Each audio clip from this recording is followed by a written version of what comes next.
사랑하는 주님, 토요일 오후에 이 값진 시간들을 하나님과 하나님 나라 위해서 헌신한 귀한 지체들을 예수님의 이름으로 축복합니다. 이 시간을 성령님께서 다스려 주시고 이 공간을 주님께서 운행하여 주시옵소서. 예수 그리스도의 이름으로 기도드립니다. 아멘. 아멘.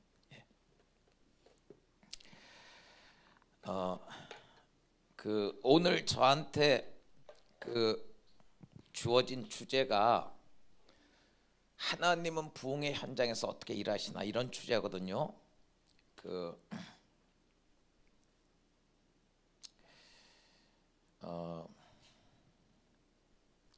제가 직접 목격한 외국의 사례들도 좀 있는데요. 오늘 그거 이렇게 나누기보다는 한국에서 있었던 굉장히 중요한 사건인데, 제가 보기에는 굉장히 중요한 사건입니다. 아마 오늘 여러분들 이 강의를 이렇게 들으시면 왜 저 사람이 이걸 이렇게 중요하게 얘기하는지를 이해를 하실 것 같아요. 굉장히 중요한 사건인데 또 교계에서는 잘 모르는 그런 사건에 대해서 좀 오늘 나누려고 합니다.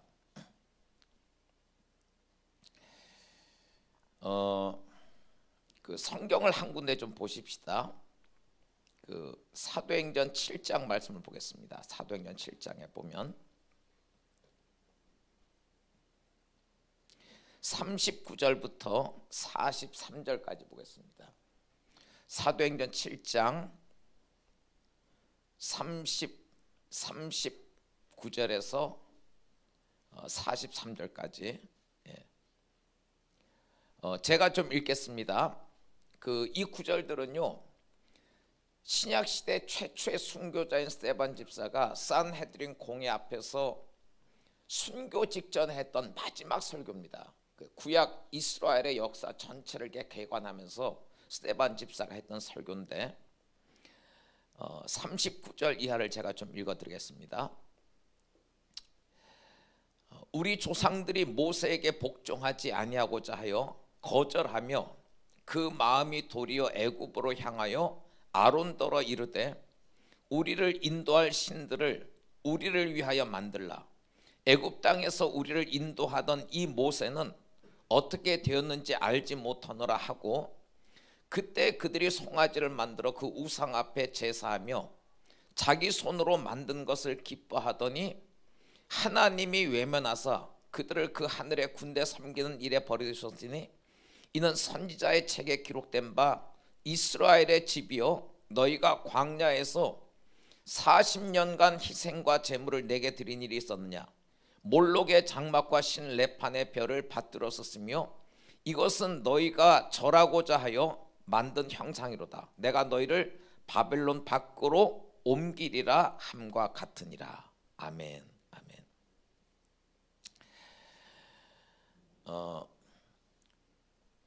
2004년 봄에 몇몇 목사님들이 이렇게 연락이 됐어요. 제가 볼 때는 그 과정에서 하나님의 좀 특별한 섭리가 있었다고 생각됩니다. 한 10여 명의 서울의 목사들이 이제 서로 이렇게 연락을 하게 되고 만나게 되고, 근데 그런 과정에서 이제 서로 공통의 어떤 마음의 부담을 갖고 있는 것을 이제 확인을 하게 됐어요. 그 뭐냐면 부흥에 대한 것이었습니다. 그래서 이제 이 10여 명의 목사님들이 교단들이 다 다릅니다. 교회 배경들도 다 다르고, 근데 이제 이 10여 명의 목사님들이 우리 서울의 부흥을 위해서 같이 좀 모여서 기도합시다, 이렇게 이제 의기투합이 됐습니다. 그래서 같이 모여서 미팅하고 기도하다가 청년 대학생 그룹을 불러가지고 장충체육관에서 서울의 부흥을 위해서 기도를 합시다. 자, 이렇게 해가지고 장충체육관을 이제 임대를 했습니다. 2004년 성령 강림 주일 밤에 밤 8시부터 그 다음날 새벽 5시까지 서울의 부흥을 위해서 기도하자. 이제 타이틀이 Again 인 서울 어게인 1907 어게인 1907 인 서울 집회였어요. 근데 이제 그 당시에 그 이 일에 관여했던 목사님들이 대부분 뭐 30대 40대 이제 젊은 목사들이었고요. 대부분은 이제 교회에서 뭐 교육 목사, 부목사로 이렇게 섬기고 있었고 두 사람만 교회를 이제 담임하고 있는 그런 이제 상황이었었습니다. 자, 이런 이제 젊은 목사님들 같이 모여서 의기투합해가지고 장충체육관 빌려가지고 이제 집회를 준비를 하는데 뭐 이런 어떤 큰 규모의 집회에 대해서 경험들이 없었어요. 그래서 어느 정도 이게 주먹구구식으로 이렇게 진행됐냐면 홍보용 포스터, 여러분들 장충체육관 그 좌석 숫자가 7천, 8천 명이 들어갑니다. 근데 거기를 이렇게 빌려놓고 홍보용 포스터를 이렇게 제작해서 만드는데 이 홍보용 포스터가 2주 전에 나왔어요. 그러니까 뭐 제대로 무슨 홍보를 하겠습니까? 주먹구구식으로 하여튼 이렇게 모여가지고 뭐 기도하면서 이렇게 이제 준비를 하는데 뭐 이런저런 얘기들이 있었습니다. 자, 어떤 목사님들이 자, 장충체육관에서 우리가 함께 청년 대학생 그룹 하고 서울의 부흥을 위해서 이제 모여서 기도를 하는데 몇 명이 모일 겁니까? 예상 숫자가 몇 명이 모일까요? 자, 어떤 목사님이 대답했어요. 한 500명 정도 모일 겁니다. 7, 8천 석에 500명 모이면 어떻게 될까요? 500명 정도 모일 겁니다. 그랬더니 한 목사가 이렇게 받았어요. 500명 택도 없습니다. 아마 한 200명 정도 모일 겁니다. 500명 모이게 되면 내 손에 장을 지지겠습니다.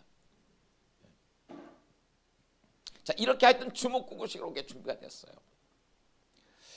근데 2004년 5월 30일 밤으로 제가 기억하는데 성령 강림 주일 밤이었습니다.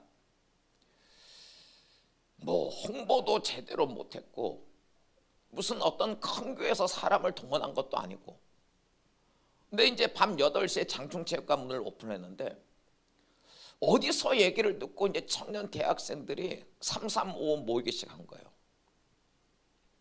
7, 8천 명 가득 채웠어요.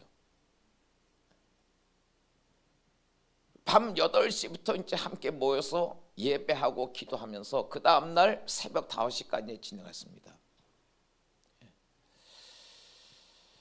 그리고 그 새벽 시간에 그 새벽 한 4시경쯤에 아마 여러분들 알고 있을 겁니다.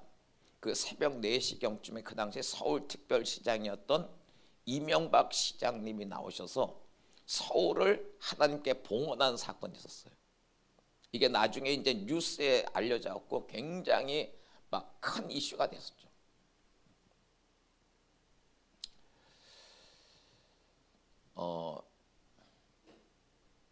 사실 저희는 이제 그 집회를 준비해서 이렇게 섬기면서 그 후속 어떤 계획도 아무런 어떤 계획도 없었어요.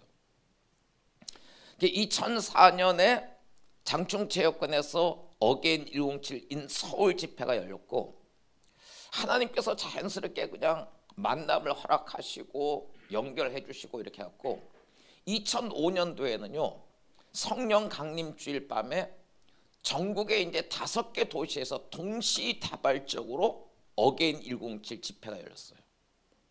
포맷은 똑같습니다. 각 도시별로 그 도시 자체에 교회들과 선교단체들 전체가 연합한 그런 구조 속에서 밤 8시부터 그 다음날 새벽 5시까지 도시의 부흥을 위해서 함께 연합해서 기도하는 모임이었어요.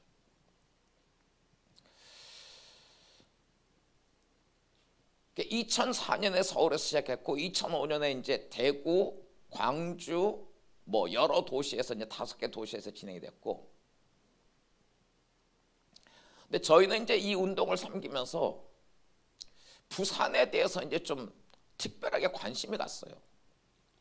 대한민국의 제2의 그 도시인데 부산도 좀 참여했으면 좋겠다. 근데 부산은 2005년도에는 아무 반응이 없었어요.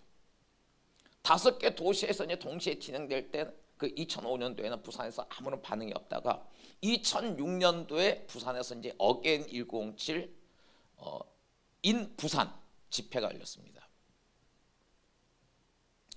여러분 그 당시에 그 부산 경남권 쪽에서요, 부산 김해 이쪽에서 교회 다니는 크리스천 청년 대학생들 숫자가 이제 전부 합치면 10,000명이라고 할 때였어요. 근데 2006년 6월 4일 성령 강림 주일에 멕시코에서 부산 그 집회가 열렸는데, 그 멕시코가 이제 12,000석입니다. 근데 12,000석인데 삽시간에 12,000명이 멕시코 안에 다 들어왔고, 그래서 이제 포화 상태가 돼서 멕시코 문을 닫아버렸어요. 그리고 참석하지 못한 한 3-4천 명은 바깥에서 따로 모였어요. 그날 집회 중에 강사가 여기 이제 옆에 있는 그 사랑의 교회 오정현 목사님이었어요. 오정현 목사님 고향이 원래 이제 그 동네 아닙니까? 그러니까 이제 그쪽 상황들을 너무나 잘 아는데, 이 오정현 목사님이 이제 그 주일 예배 사역들을 다 마치고 저녁에 그 어게인 6.7 인부산 집회를 참기 위해서 이제 멕시코에 갔는데, 자기가 강사잖아요. 강사가 왔는데 이미 멕시코 문 닫혀버렸고 강사인데도 안으로 들어가지 수가 없는 거예요. 그러니까 바깥에서 어떻게 연락해갖고 15분 만에 겨우 들어왔어요. 제가 지금 이 부산 집회에 대해서 조금 이렇게 설명을 할 텐데요. 요 설명을 드리는 이유는 뭐냐면, 연합에 관한 것이 이제 무엇인지를 좀 이해하기 위한 거예요. 요한복음 17장에 보면 예수님께서, 자, 요한복음 17장은 예수님께서 마지막 6월절 만찬이 끝난 후에 예수님께서 대제사장적인 위치에서 제자들을 떠나시기 전에 마지막으로 제자들을 위해서 기도하신 기도예요. 대제사장적인 위치에서 예수님께서 기도하신 마지막 기도인데, 그 기도를 보면요, 세 파트로 이렇게 이제 구성이 되어 있는데, 첫 번째 파트에서는 주님께서 십자가를 앞에 두시고 자기 자신을 위해서 기도하셨어요. 그리고 이제 두 번째 파트에서는 그 마지막 6월절 만찬 자리에 모여 있는 그 제자들을 위해서 기도하셨어요.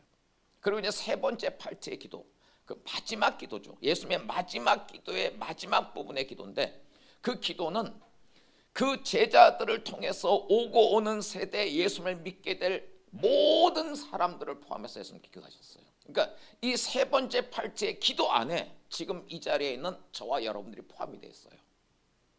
근데 예수님께서 이 마지막 부분에서 뭐라고 기도하셨냐면, 아버지요, 아버지께서 내 안에. 자, 여러분들, 하나님과 예수 그리스도는 아버지와 아들이시잖아요.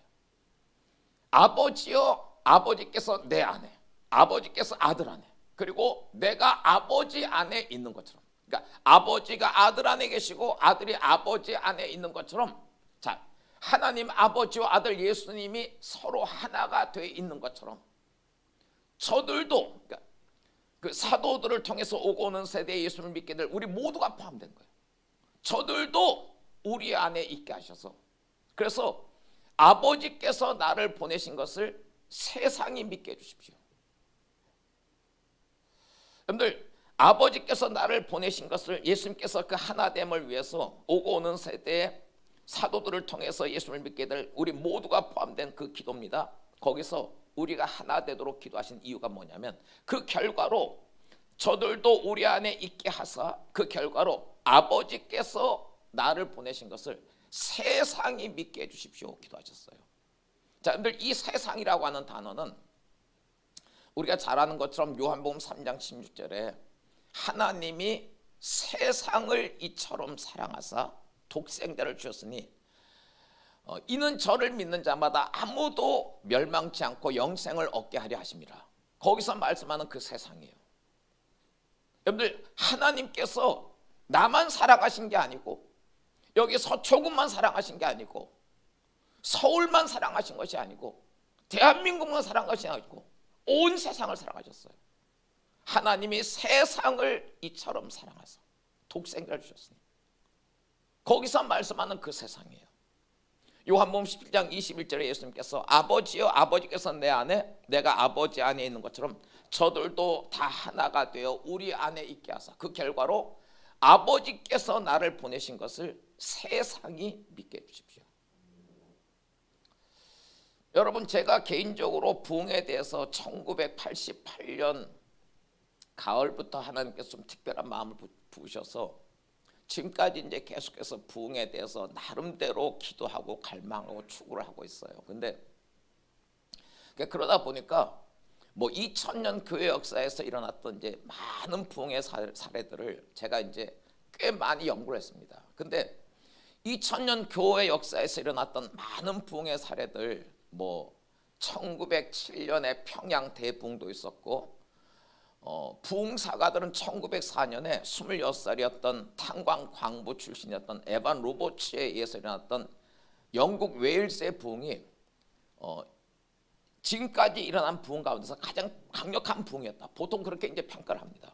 근데 하여튼 이런저런 부흥들이 있었는데 아직까지 우리가 이 부흥의 사례들 가운데서 온 세상이 하나님께서 예수 그리스도를 보내신 것을 온 세상이 믿게 된 그런 사례는 보지 못했어요. 근데 예수님께서 그 아버지께서 나를 보내신 것을 세상이 믿게 해주십시오. 온 세상이 믿게 해주십시오라는 기도예요. 근데 그 온 세상이 하나님 아버지께서 아들 예수 그리스도를 구세주로, 우리의 구원자로, 메시아로, 구주와 주님으로 세상에 보내신 것을 세상이 믿게 되는 그것을 위해서 예수님께서 제자를 떠나시기 전에 마지막으로 기도하셨던 것이 뭐냐면 제자들이 우리가 하나 되게 해달라고 기도하신 거예요. 자연스럽게 제가 88년부터 이 부흥에 대한 특별한 하나님께서 마음을 부으셔서 이 부흥의 여정을 이렇게 추구해오는 가운데서 어느 시점부터 이 연합이라고 하는 것이 얼마나 중요한 것인지, 이 부흥과 절대적으로 맞물, 특별히 마지막 때 전 세계를 휩쓸게 되는 이 마지막 때의 대부흥, 이 마지막 때의 대부흥은 한번 어느 곳에서 부흥의 불이 일어나면요, 이 부흥이 꺼지지 않아요. 꺼지지 않고 계속해서 이 불이 번져서 전 세계로 휩쓸어 갑니다. 그리고 이 부흥은 주님이 이 땅에 다시 오실 때까지 계속 이어져요. 그 부흥을 위해서 예수님께서 하나님의 백성들이 하나 되게 해달라고 기도하셨어요. 자, 부산에서 2006년 6월 4일 성령 강림 주일 밤에 이제 어게인 107 이 부산 집회가 열렸습니다. 멕시코 안에 12,000명 들어왔고 3-4천 명은 바깥에서 이제 따로 더 이상 멕시코에 들어갈 수가 없어서 바깥에서 따로 이렇게 이제 그들이 이렇게 모여서 예배하고 이제 기도를 했었는데, 그 12,000명, 15,000명이 이제 밤새워서 부산의 부흥을 위해서 이제 기도를 하다가 새벽 2시 3시쯤에 여러분들 부산 인근에 7개 큰 사찰들이 있어요. 뭐 범어사 같은 경우는 멤버가 30만 명입니다. 그런 이제 큰 사찰들이 이제 부산 지역에 7개가 있는데, 그 부산 지역의 사찰들 사진들 이름들을 이렇게 거명을 하면서 그 새벽 시간에 12,000명, 15,000명 청년들이 무슨 사찰은 무너질지어다, 무슨 절은 무너질지어다 막 소리친 거예요.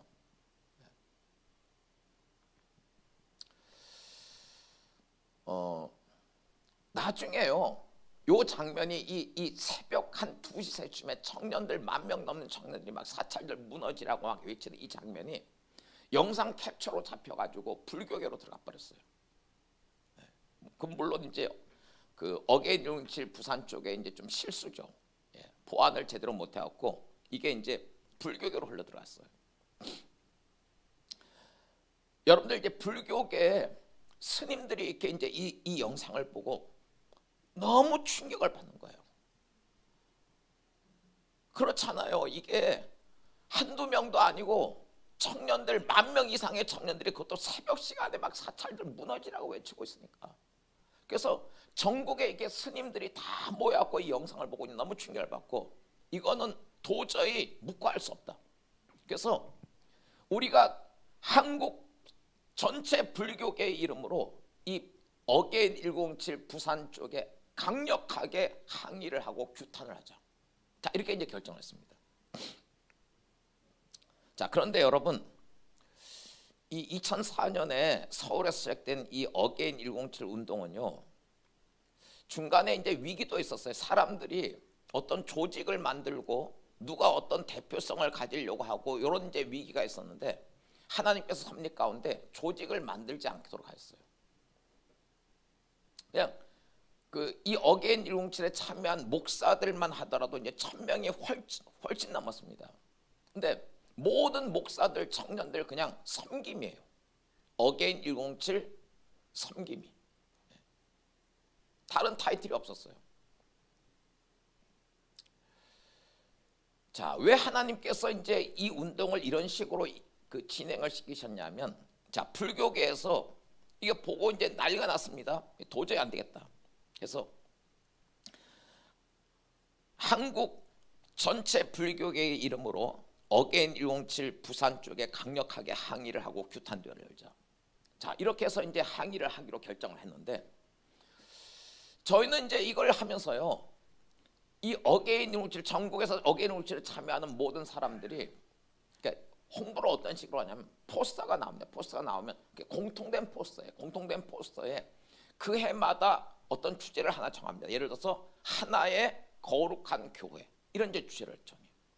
그리고 이제 각 도시별로 이제 홍보 포스터를 이렇게 사용을 하는데, 거기에요 강사 이름도 없어요. 참여하는 교회 이름도 없어요. 물론 대표 이름도 없어요. 아무 이름도 없어요.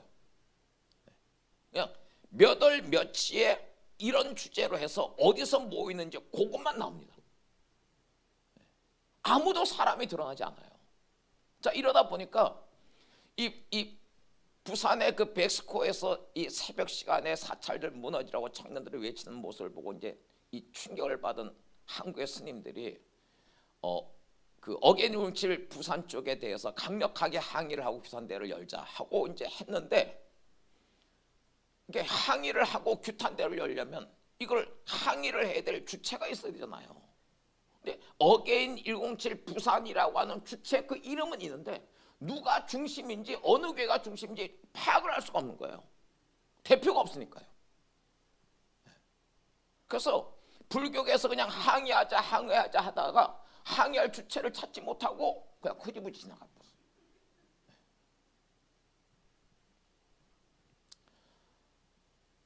저는 사석에서 오정현 목사님이 부산 어게인 107 집회 참석했을 때 자기가 얼마나 충격받은지 그걸 2번씩 얘기하는 걸 제가 들었어요.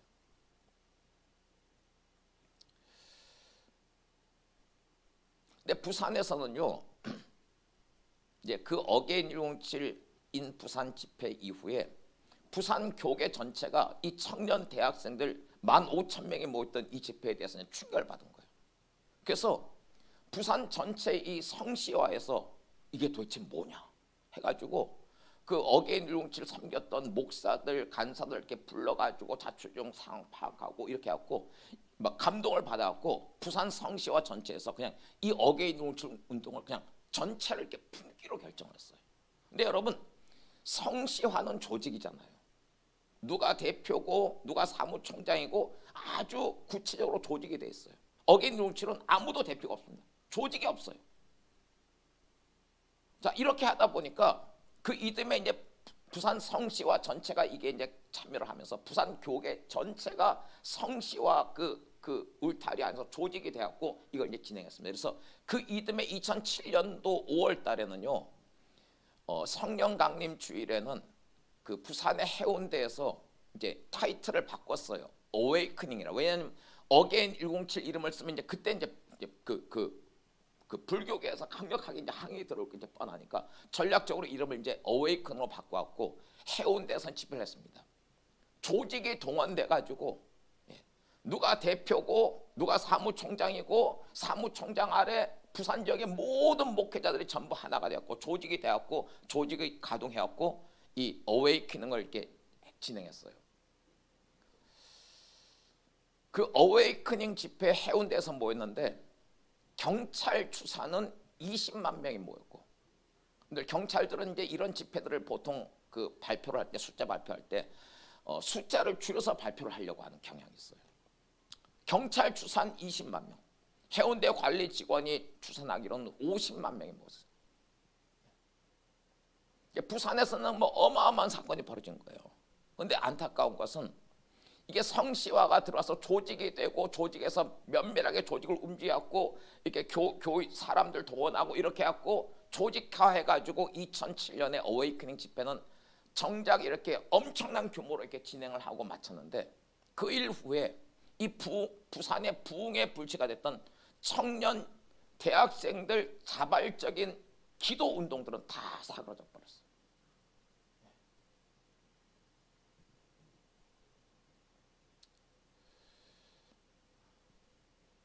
여러분 요한복음 17장에 예수님께서 아버지여 아버지께서 내 안에 내가 아버지 안에 있는 것처럼 저들도 다 하나가 되어 우리 안에 있게 하사 이렇게 기도하셨는데요.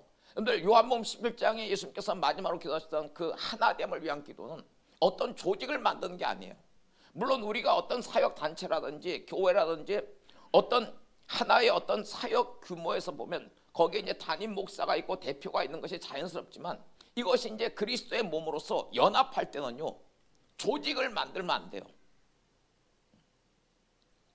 여러분 그리스도의 몸은 머리는 예수님이십니다. 그 예수님께서 뭔가 이 몸에 뭔가를 이렇게 이제 지시를 하시면 몸의 각 지체들이 그 머리의 지시를 받아서 서로 안에 어떤 갈등도 없어요. 여러분 항상 손이라고 해서 손이 먼저 나가지 않습니다. 어떤 때는 발이 먼저 나갈 때도 있고 어떤 때는 손이 이 손의 역할을 가지고 전혀 사람들이 생각하지 않던 다른 일들을 할 때가 있어요. 발도 마찬가지, 이 몸의 모든 체가 마찬가지예요. 그러한 유기적인 올가닉 유기적인 연합, 이게 요한복음 17장에 예수님께서 기도하셨던 그 하나됨이에요. 어게인 107 운동이 뭐 좀 어설프고 연약하긴 했지만 어쨌든 끝까지 그러한 어떤 연합의 구조를 우리가 붙들고 있었어요. 위기도 있었지만. 자, 이렇게 해가지고 이제 이 서울에서 시작됐던 어게인 107 운동이 2004년에 서울에서 2005년도에는 5개 도시로 그리고 2006년도에는 13개 도시에서 동시다발적으로 진행이 됐어요. 그리고 이제 우리가 어떤 도시에 들어가서 그 도시 차원에서 어게인 107 운동을 이제 펼칠 때는 먼저 이제 그 도시의 목사님들, 선교단체 대표들 다 이렇게 만나서 미팅을 하면서 정말 이 도시적인 전체 차원에서 교회들과 선교단체들이 연합이 됐는가 그거를 확인하고 그게 이제 연합이 있다, 어느 정도 연합의 발판이 마련됐다라고 할 때는 어게인 107 운동에 이제 같이 참여하도록 그렇게 이제 한 거예요. 자, 2004년에 서울에서 2005년에 5개 도시에서 2006년에 13개 도시 이제 번져갔습니다. 자, 2006년도인데요.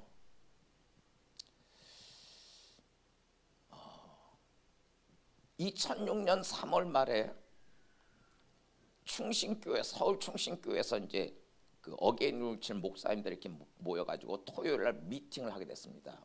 밤 한 9시 반쯤 미팅이 끝났는데 요 간략하게 말씀드리겠습니다. 하여튼 그 미팅 가운데서 하나님께서 끝나는 시간에 저한테 엄청난 부담을 부으셨어요.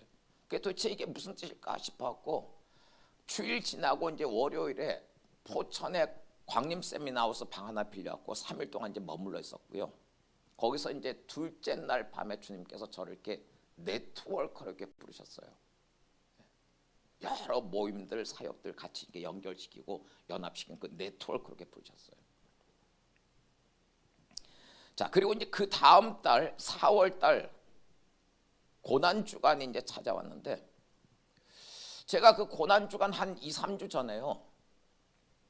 갑자기 올해 고난 주간은 예수원에 가서 좀 보내겠다. 이런 감동이 드는 거예요. 그래서 이제 고난 주간 되기 전에 그 당시 이제 예수원의 의회 대표가 권효섭 선교사님이었는데 권효섭 선교사님한테 전화를 드려서 제가 고난 주간에 좀 예수원을 방문하고 싶은데 괜찮겠습니까? 하니까 이제 권효섭 선교사님이 좋다고 그리고 목사님 마침 또 고난 주간에 예수원 오시니까 그냥 오신 김에 월요일, 화요일, 수요일 이렇게 제가 이제 있었는데요. 저녁 집회 설교를 좀 해달라고 예수원 이제 처음 방문하면서 이제 설교를 하게 됐어요. 저는 대천덕 신부님이 살아계실 때 한 번도 이렇게 만난 적이 없습니다. 대천덕 신부님 집회에 이렇게 뒷자리에 앉아서 이렇게 집회 강의를 한번 들은 적은 있어도 이렇게 직접 대면한 적은 한 번도 없었어요. 근데 대신부님 2002년에 소천하셨고 제가 2006년 고난 주간에 이제 예수원을 방문했고 제 기억으로 그 월요일 저녁 첫날 집회에서 제 마음 안에 있는 신사참배에 대한 것을 거기서 나눴어요. 그리고 이제 그 다음날 화요일인데 화요일 오전 11시쯤에 권효섭 형제님이 이제 저희 부부가 예수원 처음이니까 예수원 좀 안내를 하겠다고 그리고 이제 그 이슬비가 내리고 있었습니다. 우산 쓰기도 애매하고 안 쓰기도 애매한 그런 상태였는데 이슬비가 이렇게 내리고 있었고 저희 부부를 그 예수원 뒤쪽 언덕에 있는 큰 나무 십자가 있는 데로 이렇게 데려가셨어요. 거기 데려가셔서 설명을 하시는 거예요. 여기 장소가 65년에 대천덕 신부님이 12명하고 군용 텐트 쳐놓고 예수원 처음 시작한 장소입니다. 근데 그 얘기를 듣는데 제 눈에서 이렇게 눈물이 쭉 흘러내리는 거예요. 그리고 이제 권효섭 형제님이 또 다른데 좀 안내할 테니까 가십시오 하는데 제가 뭐 그런 타입이 아닌데요. 뭔가 거기서는 좀 기도를 해야겠다 이런 이제 그 감동이 있어서 형제님 제가 여기서 잠깐 좀 기도하겠습니다 하고 이제 이렇게 앉아가지고 그 나무 십자가에 손을 댔습니다. 손을 대고 이렇게 기도하는 시간에 뭐 이것은 물론 주관적인 경험이라고 할 수 있어요. 근데 제가 중국에 가서 워치만리의 무덤을 하루 종일 찾아왔고 워치만리의 무덤을 찾아간 적도 있었고 여수에서 손양원 목사님이 공산군들한테 이렇게 끌려가시다가 순교하신 그 장소를 찾아가서 여수에 이제 한 전통적인 교회에서 이제 부흥회 인도한 기간에 낮에 이제 거기 장소를 찾았습니다. 그러니까 전통적인 교회니까 이제 당연히 양복 입고 넥타이 메고 이렇게 한 상태에서 그 손양원 목사님 순교하신 장소에 갔고 바닥에 흙바닥이야. 그냥 양복 입은 상태에서 그냥 거기에 이렇게 엎드려서 한참 울었었어요. 근데 그 대신부님이 예수님 처음 시작하신 곳 나무 십자가 세워져 있는 곳 거기 이렇게 앉아서 손을 대고 이렇게 이제 기도를 하는데 느낌이 좀 다른 거예요. 뭔가 저한테 이렇게 쏙 흘러 들어온 느낌이 들었어요. 대신부님의 유업이 제 안으로 흘러 들어온 느낌이 받았어요. 저도 그걸 느꼈고 옆에 있던 제 아내도 느꼈고 또 거기 이제 같이 서 있던 권효섭 선교사님도 그걸 똑같이 느꼈어요. 그리고 이제 오후에는 예수원 목장 가서 벤토레이 신부님 만나서 교제하고 서로가 서로에게 무릎 꿇고 서로가 안수하고 안수받고 이렇게 이제 교제하는 시간을 갖습니다.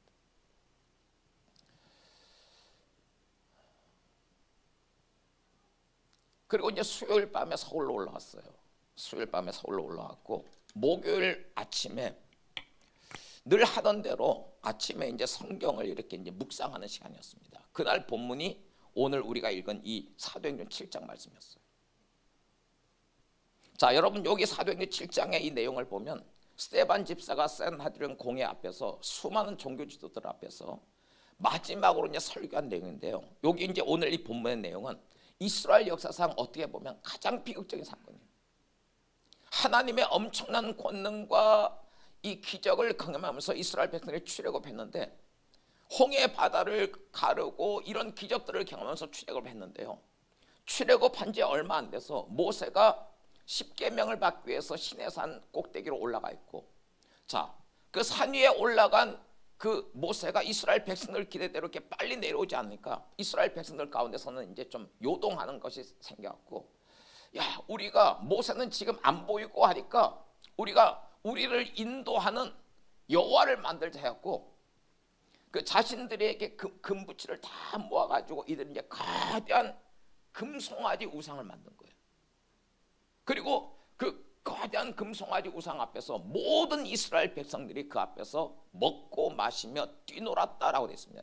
여기 이제 히브리에서 먹고 마시며 그 다음에 뛰놀았다라는 것은 성적인 방종을 암시하는 그런 표현입니다. 그러니까 지금 출애굽하고 홍해 바다를 건너서 광야로 들어온 지 얼마 안 되는 시점인데 이스라엘 민족 전체가 우상 숭배를 한 거예요. 모세가 10계명을 받아서 산에서 내려오다가 그 모습을 보고 충격을 받고 십계명을 던져버려. 그래서 모세가 거룩한 의분에 사로잡혀서 나를 따를 자는 따르라 해갖고 그때 이제 레위 지파 사람들이 모세 편에 섰어요. 그래서 우상 숭배 심지 않고 막 성적으로 광분의 상태에 빠져 있는 이스라엘 백성들의 진사이를 이렇게 왕래하면서 이 레위 지파 사람들이 칼을 빼들었고 그 우상 숭배하고 있는 3,000명을 도륙을 했습니다. 하나님 이 사건에 대해서 대단히 진노하셨어요. 하나님께서 어떤 심정이냐면 모세 너 비켜. 내가 이 백성들을 다 죽일 거야. 그리고 모세 너 한 사람을 통해서 새로운 민족을 시작할게. 모세가 이제 하나님 앞에 나가서 생명을 내걸고 중보기 들어왔죠. 하나님께서 물러나셨어요. 물러나셨는데 거기 성경을 보면요, 3,000명이 레위 지파에 의해서 도륙당하는 사건이 벌어지면서도 이스라엘 백성들이 그 민족적인 우상 숭배에 대해서 회개했다는 기록이 없어요. 그리고 하나님께서도 그 사건에 대해서 구체적으로 용서하셨다는 그런 언급이 없어요. 하나님 뭐라고 말씀하시면 내가 지금은 물러나지만 때가 이르면 반드시 보응하겠다. 하나님 그렇게 말씀하시면서 물러나셨어요. 그 사건들을 지금 이 스데반이 산헤드린 공회 앞에서 설교를 하면서 이스라엘 역사 가운데서 결국은 그 민족적인 우상 숭배가 있었던 사건으로부터 한 700년의 시간이 흘러가가지고 어떤 사건이 벌어지냐면 이스라엘 민족이 바벨론으로 포로로 끌려갑니다. 그 바벨론 포로로 70년 동안 포로로 끌려갔던 그 사건에 대해서 이 스데반 집사가 설명을 하는 거예요. 왜 포로로 끌려갔느냐. 근데 그 근원적인 이유가 뭐냐면 그 광야에서 이스라엘 백성들 전체가 참여했던 우상숭배 사건인 거예요. 그 사건에 대해서 하나님께서 내가 지금은 물러나지만 때가 이르면 반드시 보응하겠다 이렇게 하셨고 그것이 700년 후에 이스라엘 백성들이 바벨론으로 70년 동안 포로로 끌려간 거예요. 예수원에서 대천덕 신부님의 유업을 경험을 하고 이제 수요일 밤에 서울에 올라왔다가 목요일 아침에 이제 그냥 그 순서를 따라서 이 사도행전 7장을 이렇게 묵상하는데, 자 제가 그렇게 좀 설명을 드리겠습니다. 요 부분을 묵상하는데요, 갑자기 뭔가 이렇게 느낌이 핑 도는 느낌이 드는 거예요. 짧은 시간인데 핑 도는 느낌이 들면서 제 영이 짧은 시간이지만 다른 차원으로 가 있는 거예요. 그리고 거기서 제가 20살에 주님 만났고 동시에 이제 사역자로 부르심 받은 이후에 가장 큰 천둥 같은 음성을 들었어요. 자, 그게 뭐냐면 여러분 1907년에 한국의 평양에 평양 대부흥이 있었죠. 제가 요즘도 이 평양 부흥에 대한 사료들을 이렇게 이제 다시 자세히 이렇게 읽고 있는데 이 평양 부흥이 참 놀라워요. 아까 제가 말씀드렸죠. 이 전 세계 부흥의 사례들을 연구하는 부흥사가들에 의하면 2000년 교회 역사에서 일어났던 가장 강력한 부흥이 1904년의 웨일즈 부흥이라고 보통 얘기를 해요. 그런데 1907년 1월 14일, 15일 이틀입니다. 사실은 이제 1907년 1월 초부터 두 주간의 그 평안도 지역에 그 남자 사경회 두 주간의 구정 연휴를 끼워가지고 두 주간의 남자 사경회가 열렸고 거기 이제 한 1000명 정도가 모였는데요. 그 사경회 집회 마지막 날 1월 14일 월요일하고 1월 15일 이 화요일에 부흥이 평양 대부흥이란 부흥이 터진 거예요. 그리고 그 부흥의 현장에 있던 조지 맥균 선교사라든지 뭐 그레암 리 선교사라든지 이런 선교사들의 기록과 증언에 의하면 이들이 뭐라고 얘기하고 있냐면 우리가 지금 목격하고 있는 이 부흥은 웨일즈 부흥보다 더 강력합니다. 이런 얘기를 하고 있어요. 사실은 평양 대부흥은 정확하게 말하면 1월 14일, 15일 이틀에 일어났던 사건인데 이 사경에 참석했던 사람들 그리고 교회 지도자들이 조선 팔도로 흩어지면서 이것이 한반도 전체의 영적인 기후를 바꾸는 거예요. 굉장한 사건들이 있었습니다.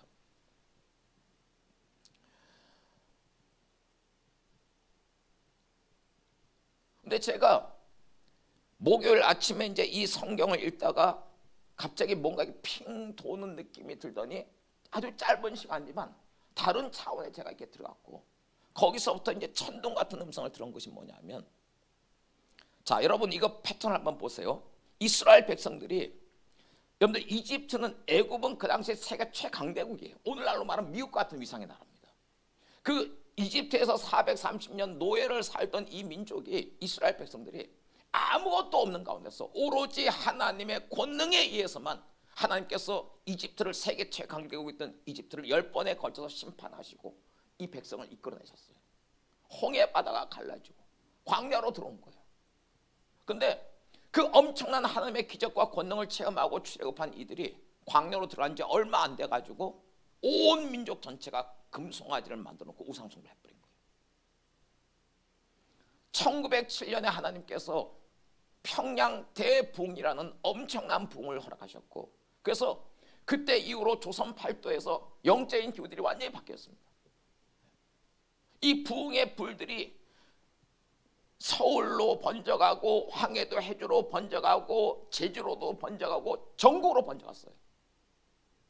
엄청난 하나님의 이 영적인 이 축복과 은총이 이 한반도 전체를 이렇게 덮기 시작한 거예요. 근데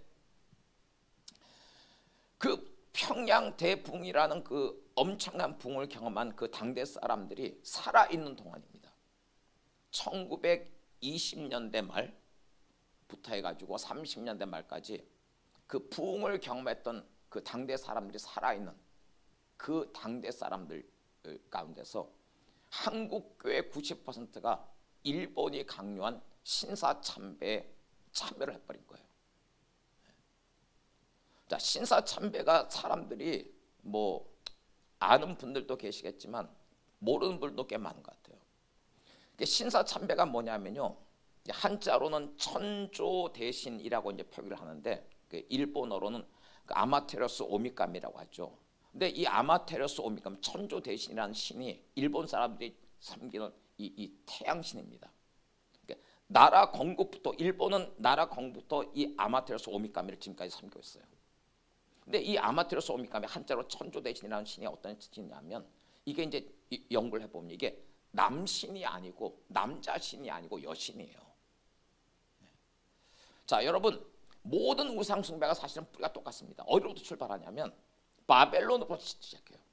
바벨론으로부터 태양신 숭배로부터 출발해갖고, 이것이 가나안에 들어가서는 바알, 여신은 아세라 이렇게 나옵니다.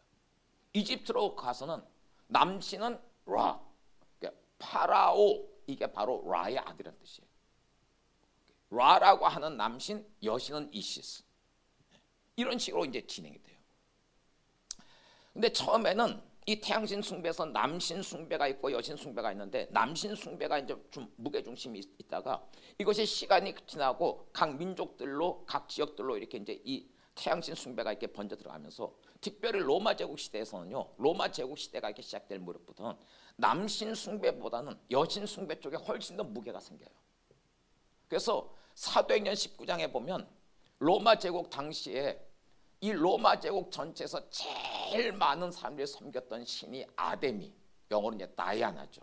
아르테미스라고 표기하고, 그 아데미 여신 숭배를 제일 로마 제국에서 가장 많은 사람들이 그 아데미 여신을 숭배했고, 에베소라고 하는 도시는요, 그 당시 세계 7대 불가사의 중에 하나였던 아데미 신전이 있던 아데미 여신 숭배의 중심 도시였었어요.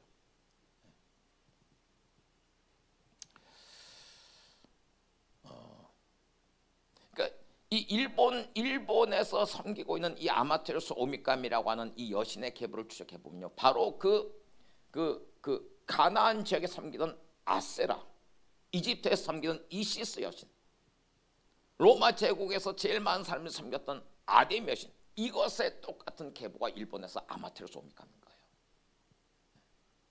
일제가 한국을 이렇게 통치를 하면서 한국의 모든 교회들에게 신사참배를 이제 강조를 한 거예요.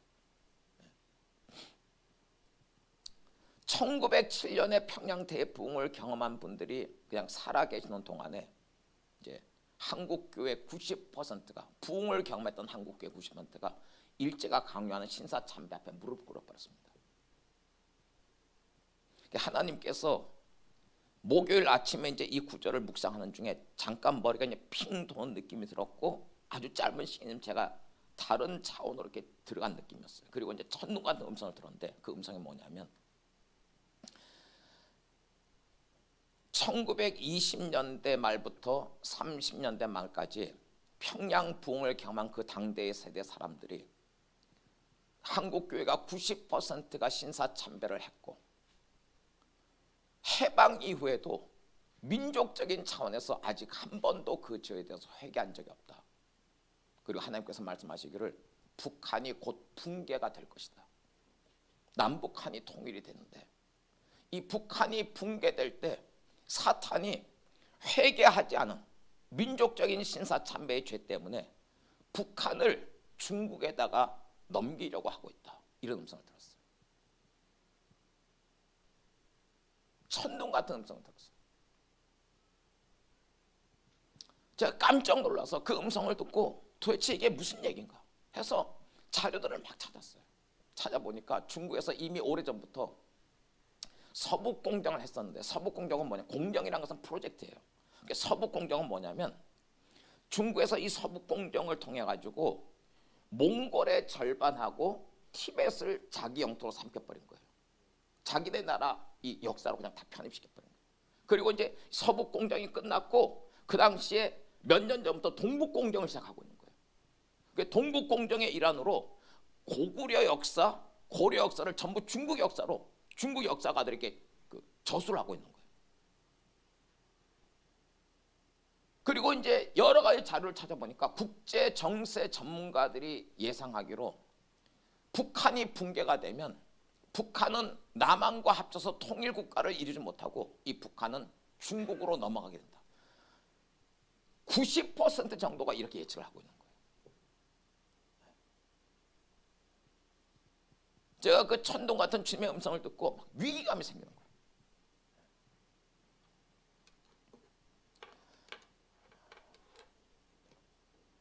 그러니까 어떻게 생각하면요, 뭐 북한이 중국으로 넘어가면 넘어갈 수도 있지 이렇게 생각할 수도 있겠지만 여러분들 하나님께서 오래전부터 이 한반도에서 한 민족이 살게 하셨어요.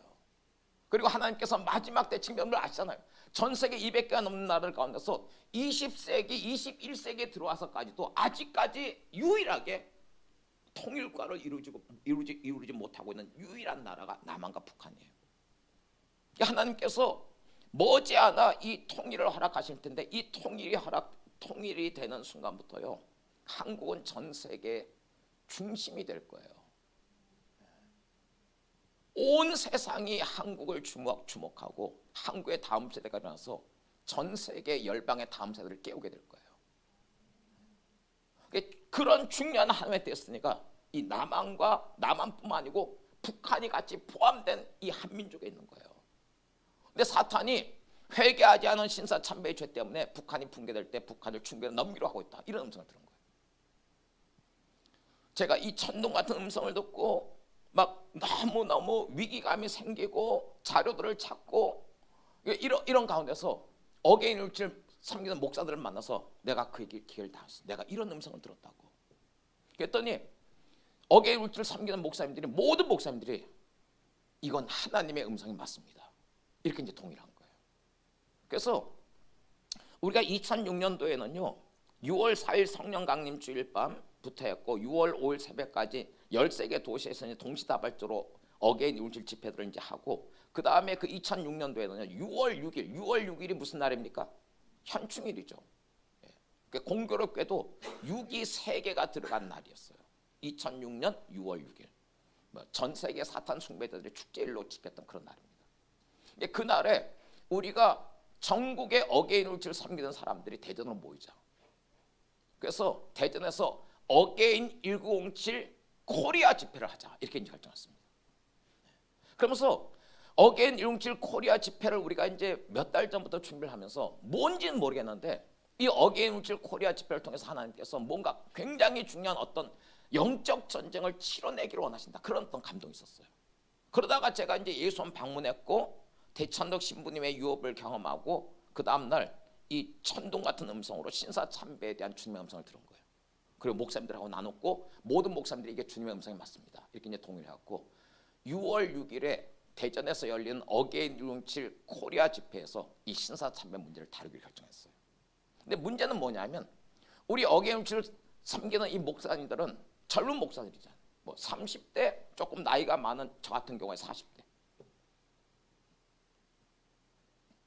그래서 이게 이 신사참배 문제는 한국 교단 전체가 이렇게 관련되어 있는 문제인데 사실은 한국 교회가 전 세계 교회들 가운데서 굉장히 분열이 심각한 교회로 소문이 나 있어요. 제가 아는 어떤 미국 목사님 그런 얘기를 했습니다. 전 세계 교회들 가운데서도 연합하지 않는데 성장하는 것은 한국 교회밖에 없다.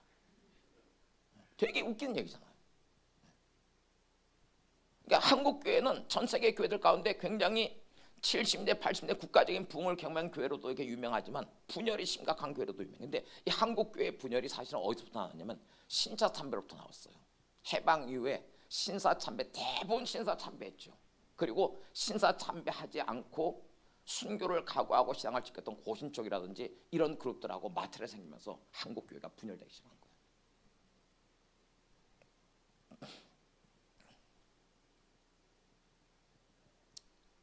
모든 어게인 167 목사님들이 이게 주님의 음성이 맞습니다라고 이제 동의를 했고, 그래서 대전에서 열리는 어게인 167 코리아 집회에서 이 신사참배 결박을 끊어내도록 하십니다. 제가 그때 이제 목사님들한테 이런 얘기했어요. 우리 이번에 신사참배 이 결박을 끊지 못하면 더 이상은 기회가 없을지 모릅니다. 그런 절박함으로 함께 이제 이걸 준비하게 된 거예요. 자, 근데 문제는 뭐냐면 한국 교회 전체가 이 신사참배 문제와 연결되어 있는데 우리는 이거를 풀어낼 만한 권위가 없어요. 젊은 목사들이니까. 그래서 이걸 어떻게 풀어갈 것인가. 그래서 제가 이제 의견을 제시한 게 뭐냐면 그 당시에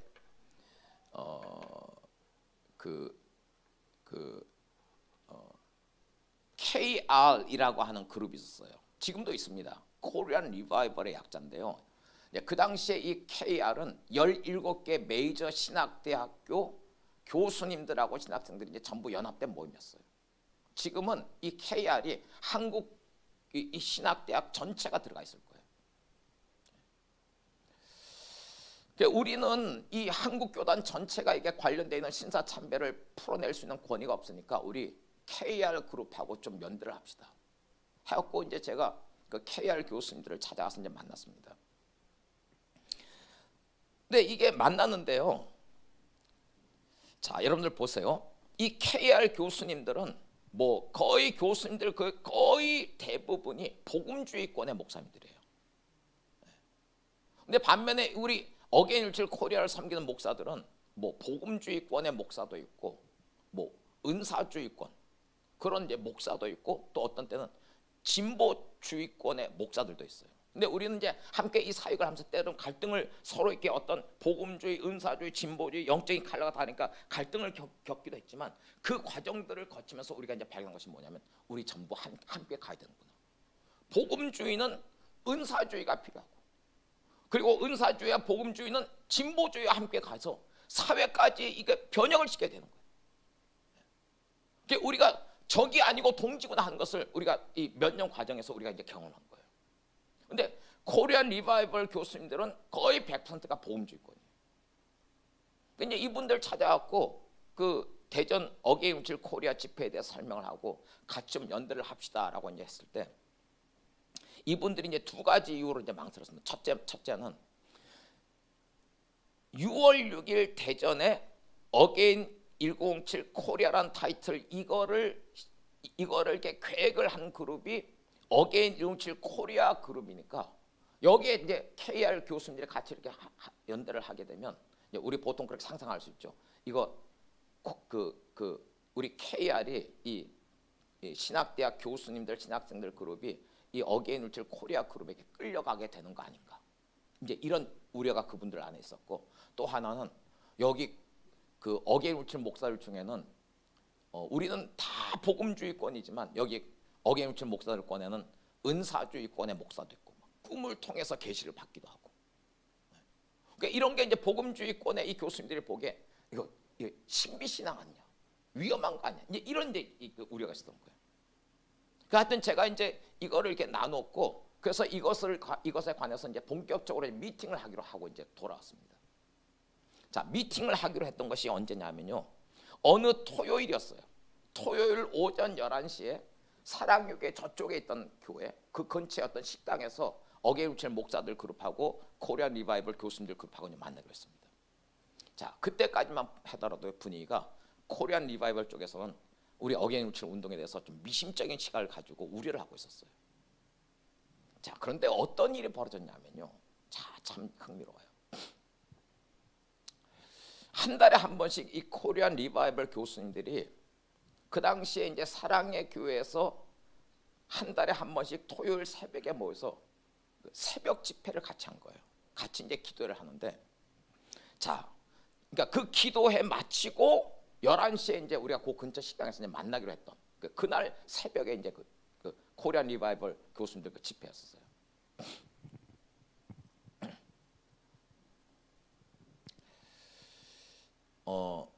성결대에 배본철 교수님이라고 했어요. 그러니까 이분은 역사신학자입니다. 역사신학자인데 그러니까 교회사 전공이에요. 근데 역사신학자면서 사실은 이분은 성령사역자예요. 그러니까 이분은 실제로 치유사역도 하고요. 매달 그 학교에서 신학생들 200명 모여가지고 철야기도를 해요. 근데 그 철야기도의 타이틀이 능력 철야기도예요. 이 배본철 교수님이 이제 그 토요일 새벽에 사랑의 교회 코리안 리바이벌 교수님들 그 집회에서 그날 이제 기도를 이제 맡았기 때문에, 기도회를 이제 인도를 맡았기 때문에 이분이 이제 금요일 밤에 이렇게 이제 그 토요일 새벽에 어떻게 기도회를 인도를 할 건가, 이렇게 이제 기도를 하다가 잠이 들었어요. 잠이 들었는데 꿈을 꿨어요. 꿈에 이제 어떤 내용이냐면, 그 해에 코리안 리바이벌 그 교수님 그 회장인데, 코리안 리바이벌 회장 그 교수님인데, 이분이 그 코리안 리바이벌 교수님들이 이렇게 모여 있는데, 이분이 그 머리에 붕대를, 이렇게 하얀 붕대를 칭칭 두르고 있는 거예요. 성령께서 명백하게 역사하고 계신데, 그 코리안 리바이벌 그 회장이신 이분은 머리에 이렇게 하얀 붕대를 칭칭 이렇게 두르고 있는 상태고, 그리고 이제 꿈에서 깬 거예요. 이게 뭔가 좀 심상치 않다 싶었고, 이 배본철 교수님이 주님 이것이 꿈이 무슨 내용인가 하고 여쭌 거예요. 그랬더니 주님께서 이렇게 말씀하셨어요. 그것은 그 교수 한 사람이 아니고 그 교수가 회장으로 하고 있는 이 코리안 리바이벌 교수 전체에 대한 것이다. 그러면서 주님께서 이렇게 말씀하시는 거예요. 너희 교수들이 머리가 너무 커졌고 교만하다. 그러니까 이 음성을 듣고 이분이 금요일 밤에 주님 앞에 엎드려서 펑펑 울면서 회개를 한 거예요. 그리고 이제 토요일 새벽에 저쪽 사랑의 교회에서 그 코리안 리바이벌 교수님들이 이렇게 모였습니다. 자, 그날 이렇게 예배를 진행하는데 희한하게 그날 설교를 담당했던 분이 그 당시 아세아나 신학대학의 선교학 교수였던 정웅호 교수님이 이제 설교를 하게 됐는데, 본문이 민수기에 이스라엘 백성들이 광야 생활하다가 이 이스라엘 백성들이 모세와 아론의 권위에 반역했고 일어났잖아요. 하나님께서 지진이 일어나고 250명의 고라의 자손들에게 죽게 하는 이런 사건이다. 그 본문을 가지고 설교를 한 거예요. 그리고 이제 그 설교가 끝나고 그 예배가 끝나고 이 배본철 교수님 이제 기도 인도를 하는데, 이번 기도 인도 스타일은 그냥 평범합니다. 그냥 기도 제목 한 가지 이렇게 던지고 같이 통성으로 기도하고, 또 기도 제목 한 가지 던지고 또 통성으로 기도하고, 이런 식이에요. 그러니까 이분이 그날 이제 4개 기도 제목을 준비해왔고, 첫 번째 기도 제목 던지고 통성으로 기도하고, 두 번째 기도 제목 던지고 통성으로 기도하고 하는데, 세 번째 기도 제목 던지고 통성으로 기도하는데 성령께서 임하신 거예요. 모든 KR 교수님들이 그 자리에서 막 통곡하고 회개하는 역사가 일어났어요. 그러니까 새벽에 이제 그 모임을 KR 교수님이 끝나고 오전 11시에 근처에 이제 식당에서 만났는데, 저는 이제 굉장히 긴장했습니다. 이분들이 제가 이렇게 가서 만났을 때 굉장히 이렇게 좀 우리에 대해서 의구심을 갖고 있고 좀 비판적이었고, 그래서 이분들이 어떤 자세로 나올까 굉장히 좀 저희가 좀 이렇게 긴장하면서 이렇게 나갔는데, 식당에서 딱 만나 보니까요, 이분들이 굉장히 그 심령이 겸비해진 거예요. 와, 이분들이 이런 분들이었나 싶을 정도로 아주 완전히 겸손해갖고 이렇게 나온 거예요. 그러니까 그날 새벽에 성령께서 역사하신 거예요. 그래서 그 자리에서 우리 신사참배 문제를 같이 풀어가십시다. 모든 KR 교수님들이 같이 오케이 했어요. 그리고 한국교단 전체를 아우르는 공식적인 신사참배 회개기도를 만들겠다. 그러니까 이분들이, 이 교수님들이 여러분들 뭐 이렇게 일을 할 때 빨리 진행 안 하거든요. 뭐 여러 가지 뭐 이것도 살피고 저것도 살피고 자료 찾고 뭐 하고 하는데, 이분들이 하나님께서 마음을 보시니까요, 그 한국교단 전체를 아우르는 공식적인 신사참배 회개 기도문 만들기로 결정하고 그 다음날 15분 분량의 초안이 나왔어요. 자, 이렇게 해서 한국교단 전체가 이제 공식적으로 회개할 수 있는 그 기도문이 만들어진 거예요. 자, 문제는 뭐냐면 제가 이렇게 느낄 때 이거를 대전에서 우리가 함께 모여서 이 죄에 대해서 공식적으로 이제 회개한 후에 한국 교회를 대표하는 어떤 어르신 목사님 한 분이 이거를 좀 낭독을 해주면 좋겠다. 그래서 제가 이제 한기총을 찾아왔습니다. 그 당시 이제 한국의 거의 유일한, 뭐 KNCC는 작은 규모고 거의 유일한 연합기관 이제 그 한기총이죠. 한기총 찾아왔어요. 근데 한기총의 분위기가 어떤 분위기냐면, 제가 그 한 두어 달 전에 한기총 현직 전직 총회장 목사님들이 이렇게 모이는 그 미팅에 갔는데, 거기서 이제 미팅을 하다가 그때도 제가 이제 신사참배에 대한 마음의 부담이 있어서 여러 목사님들, 장로님들 그 한기총 차원에서 신사참배에 대해서 공식적인 회개를 좀 선포해 주셨으면 좋겠습니다. 제안했어요. 그날 이제 사회를 서경성 목사님이 하고 있었는데, 서경성 목사님이 역사관이 이제 분명한 분이니까 이분은 이제 신사참배 문제의 심각성을 알고 있는 분이에요. 근데 제가 그렇게 이제 제안을 했을 때 거기에 모든 목사님들이 반대하는 거예요. 그냥 반대도 아니고 막 화를 내면서 반대하는 거예요. 서경성 목사님이 신사참배 문제가 심각한 거라고 생각하고, 그러면 손 목사님이 낸 안건을 그냥 회의록에만 그냥 기록이라도 합시다. 회의록에도 쓰면 안 된다는 거예요. 모든 목사님들이 반대하는 거예요. 왜 그런가 봤더니 이 전현직 총회장 하셨던 분들, 장로님들, 그 한기총의 리더인 장로님들, 목사님들, 이분들의 그 아버지 때에서 다 신사참배를 한 거예요. 그 자신들 아버지 때 문제를 자신들이 이렇게 다루는 게 너무 부담스러운 거죠. 그게 한기총을 찾아갔는데 안 되는 거예요. 굉장히 마음이 힘들었습니다. 이걸 제가 느끼기에는 분명히 어떤 결정적인 순간에 한국 교회 전체를 대표하는 어떤 어르신 목사님이 이걸 좀 발표를 해야 될 것 같은데 거절당했어요. 그날 이렇게 좀 무거운 마음으로 이렇게 집에 돌아왔는데 어떤 선교사님이 저한테 연락이 왔어요. 목사님, 내가 그저께 길자연 목사님이란 분하고 식사를 했는데, 이 길자연 목사님 이제 한기총 대표회장을 2번을 지냈고 뭐 여러 가지 평가가 있지만 하여튼 이 길자연 목사님 안에 나라를 사랑하는 마음은 굉장해요. 제가 이제 중국에서 이분하고 며칠 지내면서 그 이분이 이제 그 과거 노무현 정부 때 어떻게 박해를 받으면서 이 진보 정권에 대항했는지 목숨을 내걸고 싸웠던 스토리를 들었어요. 길자의 목사님을 자기가 만나서 식사를 하면서 물어봤대요. 목사님, 신사참배에 대해서 어떻게 생각하십니까? 그랬더니 이분이, 길자의 목사님이 신사참배는 한국교회 모든 문제가 거기부터 나온 거야, 이렇게 대답하는 거예요. 그 얘기를 전해주면서 목사님, 길자의 목사님 만나보세요. 이제 새벽에 그분이 계시는 그 양평의 십자수 기도를 찾아갔습니다. 새벽 한 6시쯤에 만났어요.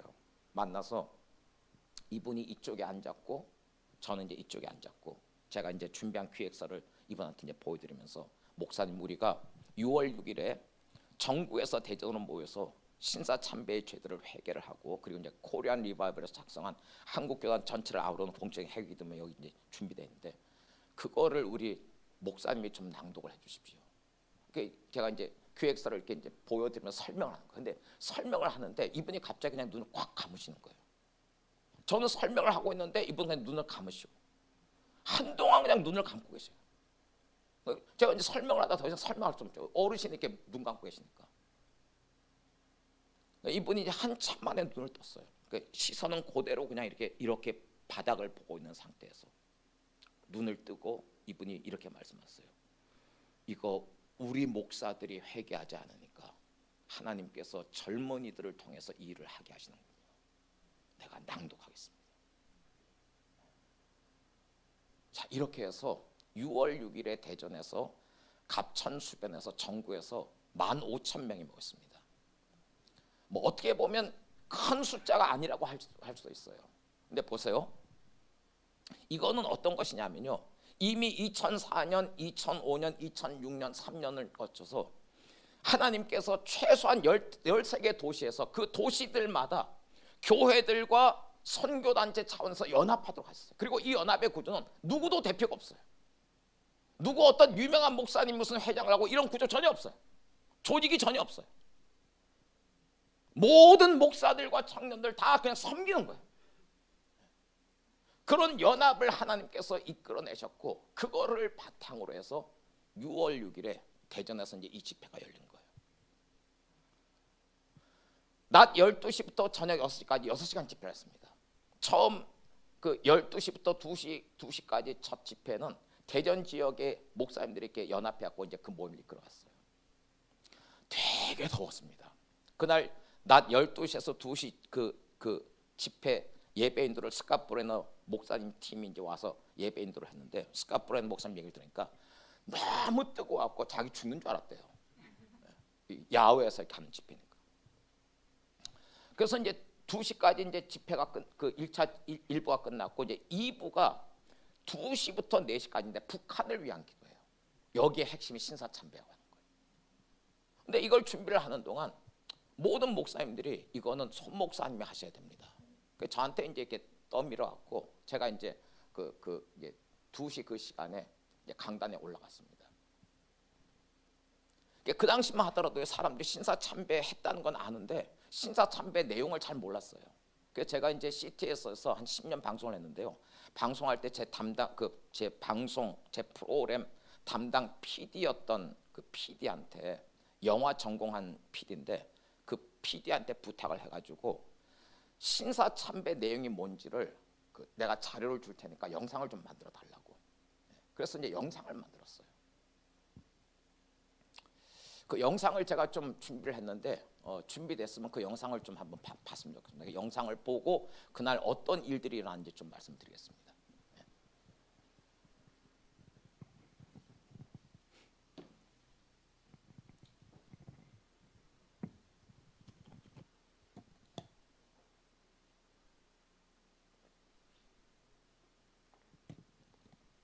15,000명이 모였고요.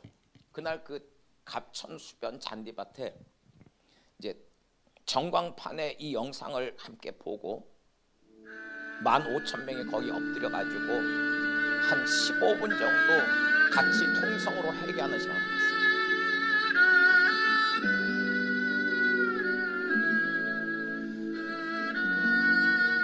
하나님 여호와 크고 두려우신 하나님, 우리 대한민국이 주 앞에 범죄함을 자복하니 주님께서 귀를 기울여 주시고 눈을 열어 주십시오.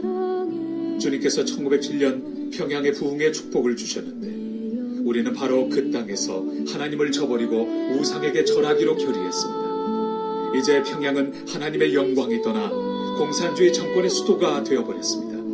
우리는 일제 말기에 주님을 버리고 배교했습니다. 거대한 김일성 동상이 가미나다라고 하는 우상 단지를 교회당 안 동편에 두고 그것을 향해서 예배했습니다. 주일 예배 중에 12시 정오 사이렌 소리가 나면 동쪽을 향해 절을 하는 동방요배를 드려왔습니다. 우리는 적극적으로 신사참배 인식운동과 신사참배 권유운동을 전개하였습니다. 우리 지도자들은 신사참배를 국민 의례일 뿐 종교 제의가 아니라는 일제 해석을 받아들였고 성도들을 기만하여 음란하게 일본 태양신을 섬기게 했습니다. 교회를 유지하기 위해서 어쩔 수 없이 했다고 변명하였을 뿐 진실로 회개하지 못했습니다. 천주교, 성공회, 성결교, 구세군, 감리교 등 모든 교단과 교파들이 신사참배를 결의하거나 교단을 폐쇄시켰습니다. 1938년 9월 9일 장로교 역시 제27회 총회를 열어 신사 참배를 결의하고 목사님과 장로님들이 그 즉시 신사에 가서 참배를 드리고 우상을 숭배한 죄를 가슴을 찢으며 회개합니다. 삼위 하나님의 이름으로 세례를 받은 목사님들이 일본 귀신 천조 대신의 이름으로 서울의 한강, 부산의 송도 등에서 신도 침례를 받은 것을 회개합니다. 우리를 대표하는 장로교가 경쟁적으로 부일 협력을 했고 그 성과에 자부심을 가졌던 죄를 회개합니다. 장로교회는 1937년부터 3년간 국방헌금 158만 원, 출병금 17만 2천 원을 거뒀고 문 장구 기도회 8,953회, 시국 강연회 1,355회, 전승 축하회 604회, 위문 181회를 치렀습니다. 1942년에는 조선 장로호라는 이름이 붙은 해군 함상 전투기 1기와 기관총 7정 구입비 15만 317원 50전을 바치고 미군과 싸워 이겨달라는 신도의식을 거행했습니다. 감리교 역시 1944년 교단 상임위원회의 결의로 감리교단호라는 이름을 붙인 애국기 세대값인 21만 원을 헌납했던 것을 회개합니다. 우리는 신사참배 우상을 거부하지는 못할 망정 주기철 목사와 같이 신사참배를 거부하는 목회자들을 파직시키고 사면을 종용했습니다. 신사참배 거부로 옥에 갇혔다가 해방과 함께 졸업한 교인 20여 명이 평양 산정현 교회에 모여 2개월간 교회 재건을 위해 기도한 뒤 1945년 9월 20일 한국교회 재건 기본 원칙을 발표했으나 우리나라 대부분의 교회가 이 원칙을 시행하지 못하였고 통절한 회개와 정화운동을 하지 못하였던 것을 눈물로 회개합니다. 주록 성도들 역시 신사참배를 했던 교회를 향하여 참회의 진실성이 없다는 이유로 각 곳에서 기존 교회에 대한 반발, 정죄를 하였던 허물을 눈물로 회개합니다. 우리는 남북이 대치의 전쟁을 벌이는 6.25 상황에서 교회가 민족 앞에서 분열한 것을 가슴을 치며 회개합니다. 결국 수십 개의 교단으로 나뉘는 교단 분열이 되었던 것을 회개합니다. 한국교회는 1946년 장로교 남부총회에서 1954년 39회 대한예수교 장로회 총회가 그나마 신사참배 결의를 취소하는 성명서를 냈지만 한국교회 전체의 결정이 아니었습니다. 템플턴상 수상 자리에서 고 한경재 목사는 자신의 신사참배를 참회했습니다. 저는 하나님 앞에서 여러분 앞에서 제 영광을 드리고 문제를 많으세요. 신사참배하는 사람입니다. 하나님을 버리고 얼굴을 돌이켜 여호와의 성소를 등졌습니다. 일본 태양신의 우상들을 섬김으로 그것이 저희에게 올무가 되었습니다. 1907년 평양에 불었던 강력한 부흥의 역사가 참된 회개에서 시작된 것을 알고 있습니다. 오 주여 우리를 용서하여 주시옵소서. 주의 명성을 돌보시어 지체하지 마시고 한반도에 성령의 바람이 불어 부흥의 역사가 일어나게 하여 주시옵소서.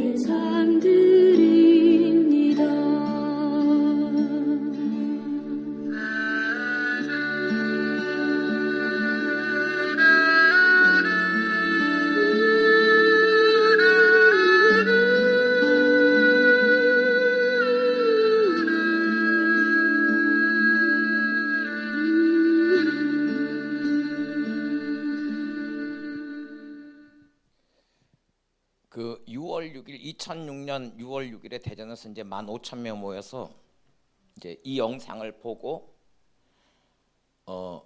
그 잔디밭에 엎드려져서 한 10분 15분을 우리가 이제 통성으로 회개하는 시간을 가졌습니다. 그 시간을 제가 이제 인도하기 위해서 이제 단으로 올라갔는데 나중에 얘기를 들어보니까요. 그때 이제 이 집회를 위해서 300명 중보기도 팀이 그 강단 주변에서 이제 중보기도를 하고 있었는데 제가 단에 딱 올라간 순간부터 엄청난 공격들이 중보기도 팀한테 부어졌대요. 사람들이 갑자기 막 토하고 쓰러지고 막 이런 일들이 하는 거예요. 저도 이제 이 시간이 너무너무 중요한 것이라는 이제 절박함이 있어서 하여튼 이건 분명히 돌파해야겠다. 그 이제 올라갔고 이 영상을 보고 15,000명이 거기 엎드려서 회개했습니다. 그리고 그 다음에 길자의 목사님이 나오셔서 그 코리안 리바이벌에서 작성한 한국 교단 전체를 아우르는 공식적인 회개 기도문 15분 분량의 그 회개 기도문, 아주 상세한 내용이에요.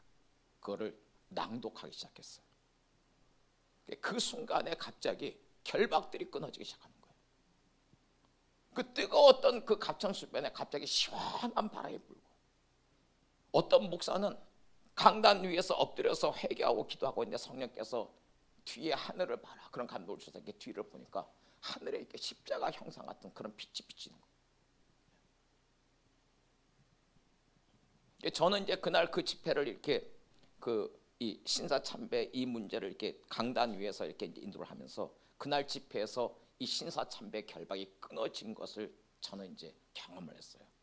확인을 했어요. 그리고 그날 그 강단 위에서 저는 2004년부터 시작됐던 어게인 107의 부르심이 이제 끝나는 거구나. 왜 하나님께서 청년 대학생들을 그렇게 그냥 조직 없이, 아무도 대표 없이, 그래야 그것이 어쨌든 요한복음 17장에 예수님 기도하셨던 그 진짜 연합의 모습인 거예요. 어설프지만 그렇게 해서 각 도시별로 이걸 도시와 도시 차원의 이 교회와 선교단체들을 연합시키고, 그걸 통해서 하나님께서 3년 동안 준비하셨다가 대전에 함께 모여서 신사참배 결박을 끊으신 거예요. 그러니까 사실은 그날 대전 집회에서 또 하나 그 세 번째 3부에서는요, 코리안 리바이벌 교수님들이 이렇게 주도해가지고 우리 시대의 죄악으로 그 붉은 악마에 대해서 이렇게 회개한 시간이 있었어요. 붉은 악마가 사실은 이게 축구 응원 문화가 아니고 일종의 우상 숭배입니다. 증산도라든지 이런 데서 제사 의식을 하면서 이렇게 시작된 이 운동이에요. 그리고 2002년 한일 월드컵 당시에 이 한국이 이제 월드컵 4강에 올라가면서, 여러분들 그 당시 그 분위기 기억하시죠? 광고에서 공공연히 나왔던 문구가 4천만이 붉은 악마가 되자. 붉은 악마 멤버가 400만 명을 돌파했습니다. 김대중 대통령이 친서를 보내기도 하고. 축구를 앞으로 내세워하고 사실은 우상 숭배였었어요.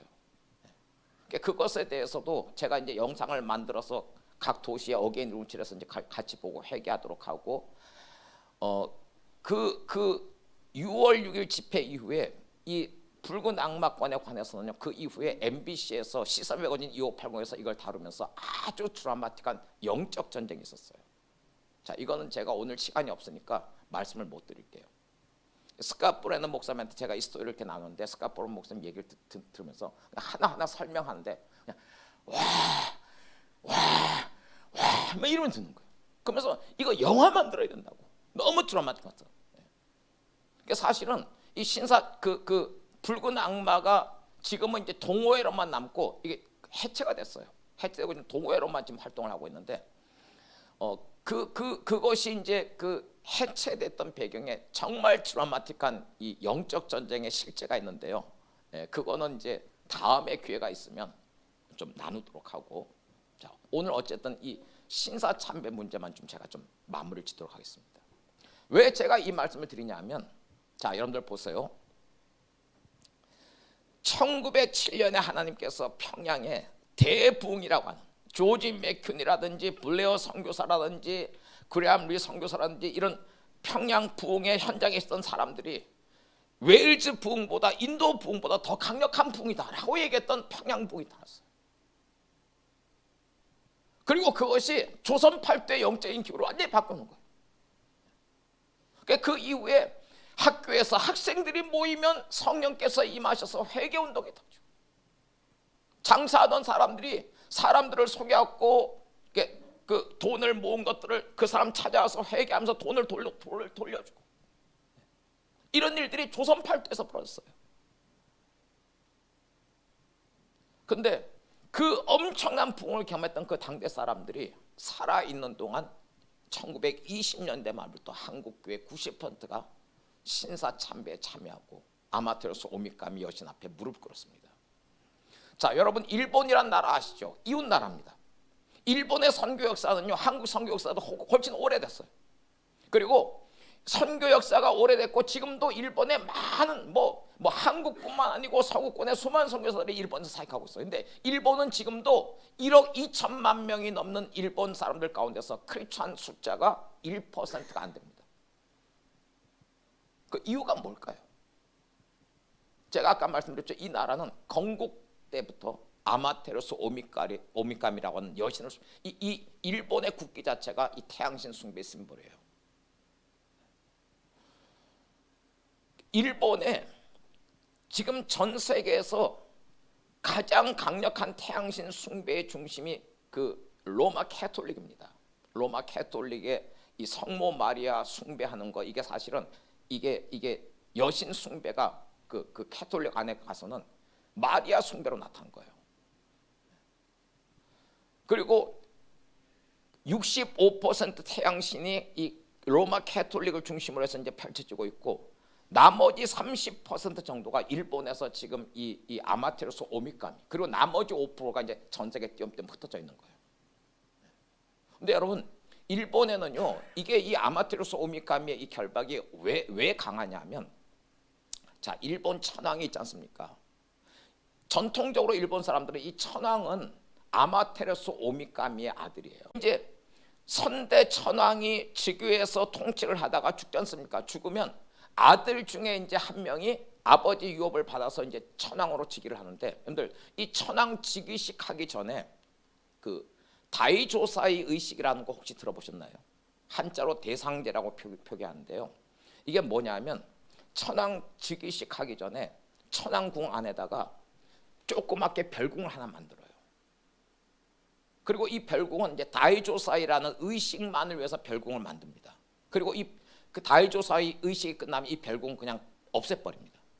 그러니까 다이조사의 의식을 위해서 이 천황궁 안에 조그만 별궁을 하나 만드는데, 그 별궁 안에서 어떤 일이 벌어지냐면, 천황으로 즉위할 사람이 천황 즉위식 하기 전에 거기 들어가고 별궁 안에 들어가서 아마테라스 오미카미 여자 세상하고 3일 동안 같이 동침을 해요. 이게 다이조사예요.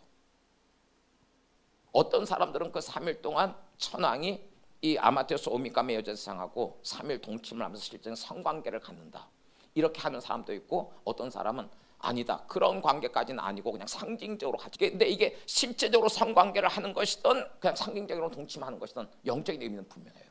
뭡니까? 천황으로 즉위할 사람이 일본 전체를 대표해 갖고 이 아마테라스 오미카미의 통치에 일본 전체를 그냥 맡겨버린 거예요. 그러니까 이 결박이 일본은 대대로 내려오고 있어요. 여러분들, 일본에서 2차 세계대전 직후에요, 짧은 시간이지만 부흥이 있었습니다. 근데 이 부흥이 왜 일어났냐면, 여러분들 아시죠? 2차 세계대전 끝 무렵에 일본 천황이 항복 선언을 하면서 일본 국민들한테 연사할 때 그런 얘기를 했습니다. 나는 신이 아니고 인간입니다. 이 얘기가 일본 사람들에게 엄청난 파장을 불러일으킨 거예요. 그래서 이 2차 세계대전 직후에 갑자기 수많은 일본 사람들이 교회를 찾아나오기 시작했어요. 짧은 동안 이제 일본 붕에 있었어요. 근데 붕이 오래 가지 못했습니다. 왜냐하면 메가더 장군이 이게 일본을 이긴 이제 점령군 그 사령관 아니에요. 이 메가더 장군이 일본 사람들의 종교와 문화를 존중해줘야겠다 해서 얼마 후에 신사들을 다 오픈할 수 있도록 한 거예요. 그러면서 붕이 끝나버렸어요. 여러분, 아까 영상에서 한경진 목사님 템플턴 수상 기념 그 63 빌딩에서 후배 목사님들 많은 장로들이 모였고 그 수상 기념식 하는 자리에서 신사 참배 그 회개를 고백했잖아요. 근데 제가 그날 그 자리에서 한경진 목사님 바로 옆에 앉아 계시던 한 장로님 얘기를 들었어요. 근데 한경진 목사님이 앞에 이제 순서가 하나하나 진행되다가 자기가 이제 단에 올라가서 이렇게 얘기해야 될 순서가 가까이 오는데 이분이 막 너무너무 괴로워하시던 거예요. 몸에 이렇게 진저를 치면서 고통스러워하시던 거예요. 그리고 이제 순서가 됐을 때 자신이 올라가서 자신이 죄인이라는 것, 특별히 신사 참배한 죄인이라는 것, 그걸 이제 고백하신 거예요. 자, 여러분 보세요. 여기 사도행전 7장의 스데반 집사가 산헤드린 공회 앞에서 이스라엘 백성들이 출애굽한 지 얼마 안 돼서 그 어마어마한 하나님의 권능을 경험한 이스라엘 백성들이 출애굽한 지 얼마 안 되었고 민족적 전민족적으로 우상 숭배한 사건을 이렇게 얘기했습니다. 그리고 그로부터 700년 후에 하나님께서 이 이스라엘을 심판하시기 위해서 이 70년 동안 바벨론으로 끌려가게 하셨는데 그 바벨론으로 포로로 끌려가게 됐던 근본적인 이유가 회개하지 않은 신사참배의 죄 때문이었어요. 자, 여러분 1945년에 해방이 됐잖아요. 남북한에 정권이 들어섰고 1950년에 우리가 잘 아는 대로 6.25가 터졌습니다. 3년 동안 전쟁이 진행됐어요. 자, 여러분 이 전쟁에 대해서 한번 생각해 보십시다. 전쟁 전에 6.25 전에 남북한은 38선으로 가로막혀 있었어요. 자, 38선으로 해갖고 남한 북한이 이렇게 분할이 돼 있었는데 전쟁이 터졌습니다. 3년 동안 전쟁을 했고 3년 동안 피비린내 나는 전쟁 끝에 다시 이 남북한은 지금 휴전선으로 갈려져 있어요. 그러니까 이 땅의 면적을 보면요, 전쟁 전에 38선이나 전쟁 후에 이 휴전선이나 별로 바뀐 게 없어요. 만일 이 전쟁을 통해서 남한이든 북한이든 어느 한쪽에서 일방적으로 승리하고 통일이 됐다면 이 전쟁이 어떤 나름의 의미가 있겠죠. 근데 이 전쟁이 3년 동안 피비린내 나는 전쟁을 하면서 끝에는 결론은 전쟁 전에는 38선, 전쟁 후에는 휴전선이에요. 그리고 이 동안에 이 사이에 남북한 주민들, 이 전쟁에 참여했던 외국 사람들 해갖고 500만 명 정도가 죽었어요. 그럼 도대체 이 전쟁의 의미가 뭡니까? 왜 하나님께서 이 전쟁을 허락하셨을까요? 회개하지 않은 신사참배의 죄에 대한 심판이었어요. 인민군이 남한을 쳐내려왔을 때 휴전선 저기 낙동강까지 쳐내려왔죠. 그 당시에 부산에서 이승만 대통령이 정부의 목회자들을 부산 초량교회에 비상소집했습니다. 그리고 교인들은 해운대에 비상구국기도에 그 당시에 조선일보, 동아일보 교회에서 보면 모든 목사님들과 모든 교인들이 이 전쟁의 신사참배 죄 때문에 하나님께 심판하신 걸 알고 있었어요. 근데 6.25 이후에도 한국교회 전체 차원에서 한 번도 이것을 회개한 적이 없었어요. 그리고 하나님께서 이 결박을 끊어내시기 위해서 사실은 우린 잘 몰랐어요. 왜 2004년에 갑자기 한 10여 명의 목사들이 뭐 거의 초자연적으로 연락이 돼갖고 갑자기 의기투합해갖고 집회를 하는데 장중체육관에 7, 8층의 청년들이 모였고 왜 이런 일들이 이 때문에 5개 도시로 번져가고 그 다음에 13개 도시로 번져가고 수십 개 도시로 번져가고 왜 이런 일들이 하는지 몰랐어요. 근데 2006년 6월 6일 대전 집회에서 신사참배의 결박이 끊어진 순간 하나님께서 이것 때문에 어게인 유흥치를 시작하신 거구나. 그리고 2007년에는 마지막으로 하나님께 각 도시별로 감사드리면서 셀리브레이션 하면서 2007년에 공식적으로 어게인 유흥치 운동이 끝을 내렸어요. 그리고 그 후에 이제 원당에 있는 저희 교회에서 코리안 리바이벌 교수님들하고 어게인 유흥치 목사님들이 금요일 날 함께 모여서 공식적으로 이 어게인 유흥치 운동을 통해서 신사참배 결박이 끊어진 것과 붉은 악마가 해체가 된 것에 대해서 하나님께 공식적인 감사 예배를 드린 적이 있었어요. 왜 제가 이 말씀을 드리냐면 지금 한국 교회 이렇게 보면 대부분 신사참배가 이제 시간이 지나면서 신사참배가 점점 더 심각한 이 신사참배 내용들을 보고 이게 얼마나 심각한 건지 알긴 아는데 이게 끊어진 줄 몰라요. 그래서 여러 단체에서 지금도 신사참배 회개해야 된다, 기도해야 된다 이렇게 하고 있는데 여러분들 신사참배 결박은 이미 끊어졌습니다. 근데 하나님께서 이거를 우리 어게인 유흥치 운동 성격 자체가 뭐 이렇게 유명한 뭐 누구를 이렇게 띄우기 위한 게 아니고 무명의 사람들이 모여서 섬겼던 운동이에요. 그래서 하나님께서 이거를 크게 알리기를 원치 않았어요. 미국의 한 유명한 목사님이 한국에 와서 우리 통해서 이제 어게인 유흥치 얘기를 듣고 이분이 너무 감동을 받아서 막 우는 거예요.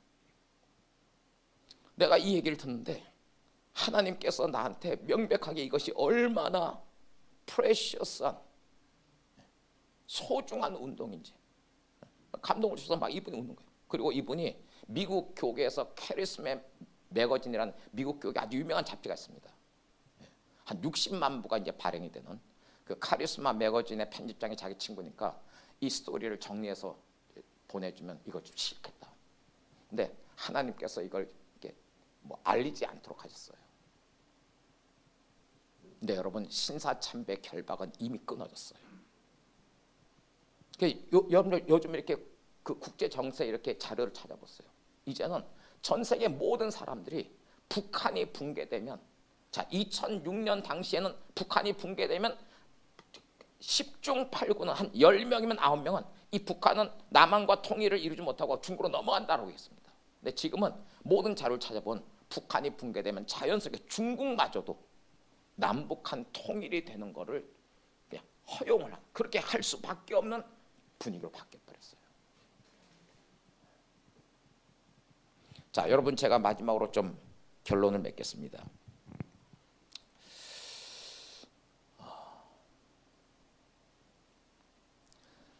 제가 부흥에 대해서 하나님께서 이제 마음을 주셔서 이제 기도를 하고 자연스럽게 이 연합에 대해서 이제 발견을 하면서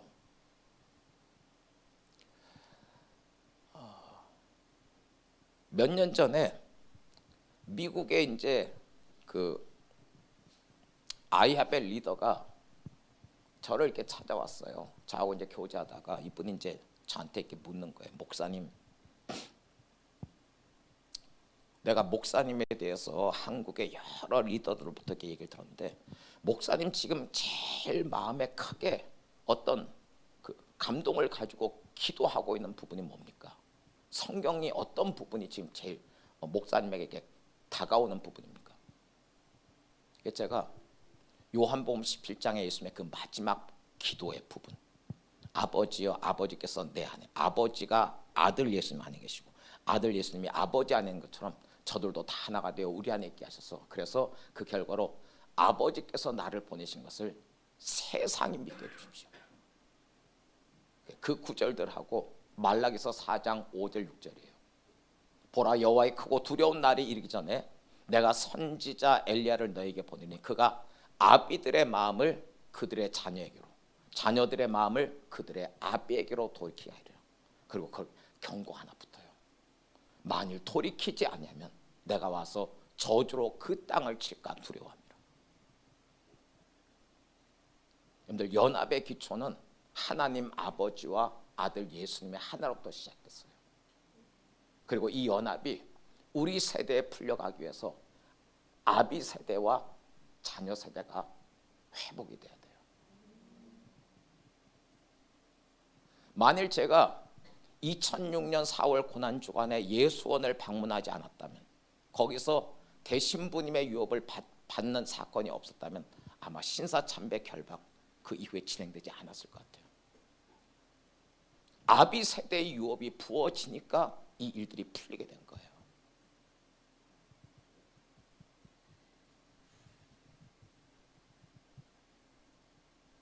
여러분, 이 얘기를 여러분들이 이해를 하시든 못하시든 제가 이렇게 좀 선포하는 식으로 좀 말씀을 드릴 텐데요. 저는 2006년부터 제 가까이 있는 목사님들한테 제가 종종 그런 얘기를 했습니다. 이건 뭐 아무나 나눌 건 아니고 제 가까이 있는 목사님들에게만 제가 개인적으로 그런 얘기를 했어요. 어떤 얘기를 했냐면, 봐라, 지금 전 세계가, 온 세상이 한국의 다음 세대가 일어나길 기다리고 있다. 근데 그 당시에는요, 목사님들이 뭐 나를 이렇게 신뢰하는 목사님들도 소 목사님 저렇게 얘기하시니까 뭔가 의미는 있을 텐데 지금 무슨 얘기지 이랬어요. 근데 이게 시간이 가면 갈수록 이제는 몇 년 전부터 목사님들이 이 얘기를 지금 받아들이고 있어요. 왜 BTS가 일어나고, 왜 봉준호 아카데미 상수, 왜 이런 일들이 지금 한류가 지금 전 세계를 휩쓸고 있는, 코로나 3년 기간 동안에요, 한류는 점점 더 지금 확대가 되고 있어요. 지금 전 세계별로 지난 코로나 3년 동안 전 세계 대륙별로 각 대륙에서 사용하고 있는 문화 콘텐츠의 평균적으로 25%가 한류예요. 근데 이 한류 콘텐츠가요, 그 대륙별로 아프리카가 제일 적고 미국과 유럽이 제일 많아요. 근데 여러분, 이 한류는 지금 하나님께서 계획하신 일들의 지금 3분의 1포인트에 와 있어요. 이게 끝나는 절정이 아니에요. 계속 확장되는 거예요. 이런 일들이 벌어지면서 지금 전 세계가 한국을 어떻게 보고 있습니까? 여러분들, 홍대나 이태원 가보세요. 유럽이나 미국에서 온 이 청년들이 거기서 일을 해요. 식당에서 일을 해요. 제가 가서 묻습니다. 여기 왜 한국 왔냐고. 그럼 대답이 이래요. 한국이 좋아서, 한국에서 살고 싶어서 왔다. 늘 제가 60년의 세상에 태어났는데요, 60대, 70대, 80대 꿈도 꾸지 못한 일이에요. 이제 한국의 다음 세대가 아비 세대를 공경하고, 그래서 아비 세대의 유혹을 받고 일어나야 돼요. 그래서 하나님께서 통일 코리아를 열어주시는 거예요. 그러니까 이 한국의 통일 코리아 세대가 전 세계 열방을 가서 전 세계 열방의 다음 세대를 깨우게 됩니다. 여러분, 전 세계에서 지금 단체가 네트워킹 되어 있는 제일 큰 규모의 사역 단체가 더 콜이에요. 콜톨이에요. 이 콜톨의 의장 마크 앤더슨 목사님이 2013년에 한국 콜톨을 준비하기 위해서 이제 첫 프리 미팅을 온누리교회 선교 센터에서 이제 첫 프리 미팅을 하는데, 이 콜톨 의장인 이 마크 앤더슨 목사님이 1시간 저녁에 강의를 했는데, 앞에 30분은 이 콜톨이 어떻게 시작됐고 어떤 일들이 있었는지 그걸 이제 30분 설명하고, 뒤에 30분은 어떤 얘기를 한지 아세요? 이게 2013년도였는데 2014년인가 하여튼 이 마크 앤더슨이 자기가 그 시점으로부터 해서 작년 9월에 명확한 계시를 봤다는 거예요. 그 계시 내용이 뭐냐면, 말라기서 4장 5절 6절, 아비들의 마음이 자녀에게 돌이키고 자녀들의 마음이 그들 아비에게 돌이키는 이 일들이 전 세계에서 한국에서 제일 먼저 풀리게 될 거고, 그래서 이 한국의 청년들이 열방을 가서 열방의 청년들을 깨운다는 거예요. 명확하게 자기가 계시를 봤다는 거예요. 이 얘기를 뒤에 30분 나누고, 제가 앞에 라운드 테이블에 앉았었는데 저한테 마이크를 주면서 뒷시간 기도를 인도하더라고요. 제가 마이크를 잡고 앞에 나가지 못하고 그냥 마이크를 잡고 그 자리에 그냥 엎드렸고 펑펑 울었어요. 2006년도부터 제가 받고 있던 계시예요. 네, 전 세계가 지금 하나님께서 이거를 위해서 퍼즐을 지금 준비하고 있습니다. 정작 문제는 뭐냐면, 지금 한국의 다음 세대 청년들, 청소년 세대들은 아비들을 그냥 단절돼가지고 뭐 그냥 꼰대라고 하는 단어가 있잖아요.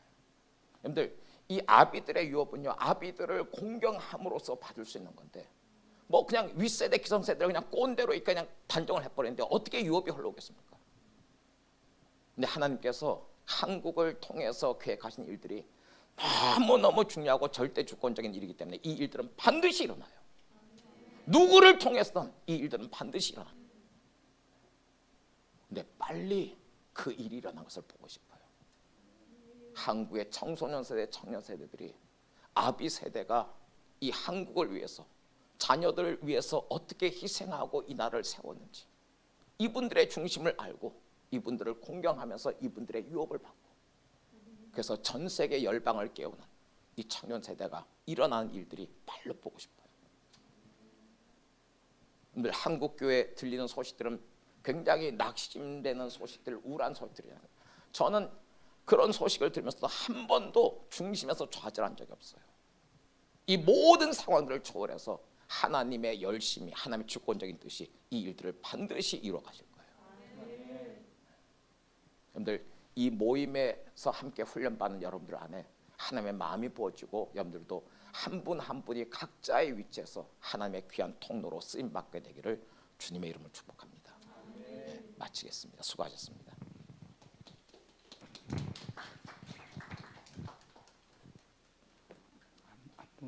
한 번씩만 합시다.